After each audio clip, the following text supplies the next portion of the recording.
વાત છે સાહસની, શ્રદ્ધાની અને એક એવા બલિદાનની જેણે ઇતિહાસમાં પોતાનું નામ અમર કરી દીધું. ચાલો આજે આપણે જાણીએ વીર બાળ દિવસ પાછળની એ અતુલનીય ગાથા. જુઓ, આ દિવસ છે ને એ કેલેન્ડરની કોઈ સામાન્ય તારીખ નથી. ના, આ તો યાદ છે 4 નાનકડા બાળકોની અસાધારણ હિંમતની. એમણે એટલી નાની ઉંમરમાં એક એવી પસંદગી કરી, એક એવો નિર્ણય લીધો જે આવનારી અસંખ્ય પેઢીઓ માટે પ્રેરણાનો સ્ત્રોત બની ગયો. આ એમની શહાદતની અમર કહાણી છે. તો દર વર્ષે 26 ડિસેમ્બરે આખો દેશ નમન કરે છે ગુરુ ગોવિંદસિંહજીના 4 પુત્રોને, એ 4 સાહેબજાદાઓના બલિદાનને, જેમના નામ હતા સાહેબજાદા અજીતસિંહ, જુઝારસિંહ, જોરાવરસિંહ અને ફતેહસિંહ. ચાલો આ ગાથાની શરૂઆત કરીએ યુદ્ધભૂમિથી, એ જગ્યાથી જ્યાં 2 મોટા ભાઈઓએ પોતાની વીરતાનો પરચો આપ્યો. વાત છે ચમકૌરમાં ઐતિહાસિક યુદ્ધની. એ લડાઈમાં ગુરુ ગોવિંદસિંહજીના મોટા પુત્રો સાહેબજાદા અજીતસિંહ અને જુઝારસિંહ દુશ્મનો સામે જે રીતે લડ્યા, એ શૌર્ય ખરેખર અપ્રતિમ હતું. ભલે એમની ઉંમર નાની હતી, પણ હિંમત તો જાણે પહાડ જેવી અડીખમ. બંને ભાઈઓ એક પછી એક યુદ્ધભૂમિ પર લડતા લડતા વીરગતિને પામ્યા, અને એમની આ વીરતા એ ઇતિહાસના પાનાઓમાં કાયમ માટે અંકિત થઈ ગઈ. તો એક તરફ હતા મોટા ભાઈઓ, જેમણે શસ્ત્રોથી વીરતા બતાવી. પણ હવે વાત કરીએ નાના ભાઈઓની. એમની પરીક્ષા શસ્ત્રોની નહોતી, એમની પરીક્ષા હતી શ્રદ્ધા અને અડગતાની.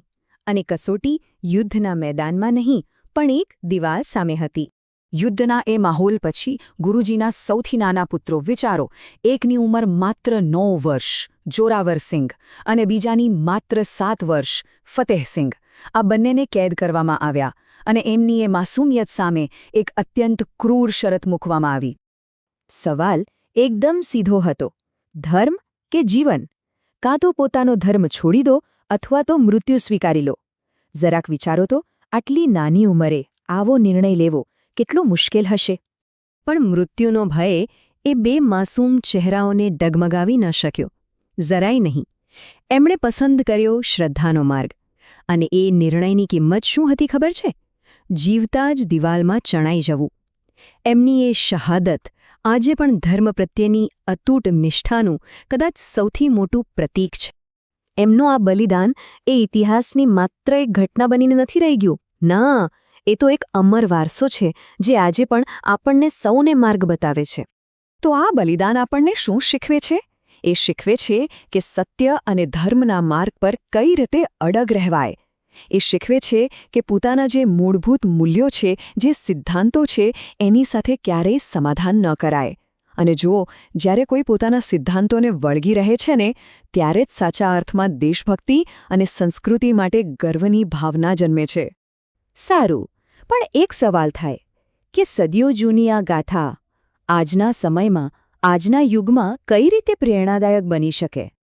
સાહેબજાદાઓના બલિદાનની એ જ ભાવના એ આજે પણ જીવન છે.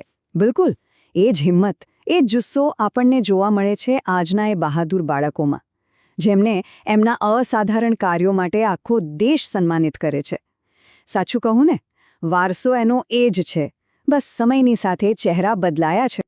અને આ જ વારસાને આગળ ધપાવવા માટે ભારત સરકાર દર વર્ષે પ્રધાનમંત્રી રાષ્ટ્રીય બાળ પુરસ્કાર આપે છે. આ એ જ પ્રયાસ છે, એ જ પરંપરા છે જે સાહેબજાદાઓએ શરૂ કરી હતી, તેને જીવંત રાખવાનો.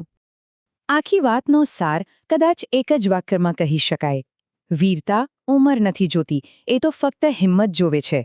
અને સાચે જ સાહેબજાદાઓથી મોટું આ વાતનું બીજું કોઈ ઉદાહરણ હોઈ જ ન શકે. તો અંતે આ 4 વીર બાળકોની ગાથા એક સવાલ જરૂર છોડી જાય છે: એમના જીવનમાંથી જે સત્ય અને હિંમતની પ્રેરણા મળે છે, એને આજના સમયમાં આપણા જીવનમાં કેવી રીતે જીવંત રાખી શકાય? આ વિચારવા જેવો પ્રશ્ન છે.